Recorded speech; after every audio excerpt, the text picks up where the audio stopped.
দেখুন তো এই রকম পটল কোনোদিন রান্না করেছেন কিনা? যদি রান্না করে থাকেন তাহলে অবশ্যই কমেন্টে বলবেন রান্না করেছেন কিনা। তো প্রথমে আমি এখানে 5-6টা পটল নিয়ে নিয়েছি। পটলের মধ্যে স্বাদমতো নুন, গোলমরিচের গুঁড়ো আর একটু চালের গুঁড়ো আর একটু তেল দিয়ে দিয়েছি। দিয়ে ভালো করে এগুলোকে ম্যারিনেট করে রেখে দিয়েছি।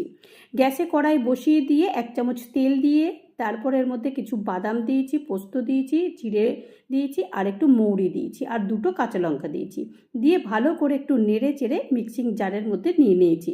মিক্সিং জারের মধ্যে নিয়ে প্রথমে এটাকে একটুখানি পেস্ট করে নিয়েছি। পেস্ট করে নেওয়ার পর তারপর একটু সাথে একটু দই দিয়েছি। দই দিয়ে আরেকবার ভালো করে পেস্ট করে এটাকে সাইডে রেখে দিয়েছি। এরই ফাঁকে গ্যাসে কড়াই বসিয়ে দিয়ে তেল গরম করতে দিয়ে পটলগুলো ভেজে নিয়েছি। পটলগুলো কিন্তু একটু বেশ ভালো করেই ভেজে নিতে হবে। একটু লাল লাল যখন হয়ে গেছে পটলগুলো সব তুলে নিয়েছি। ওই তেলেই পুরো রান্নাটা করব। এখানে গোটা গরম মশলা দিয়েছি আর একটা তেজপাতা দিয়েছি আর একটু স্বাদ মতো নুন দিয়েছি। দিয়ে তারপরে 1/2 চামচ মতো আদা বাটা দিয়ে দেওয়ার পরে তারপরে যে মশলাটা পিষেছিলাম সেই মশলাটা আর একটু স্বাদ মতো জল দিয়ে দিয়েছি বা পরিমাণ মতো জল দিয়েছি আর একটু সামান্য চিনি দিয়েছি।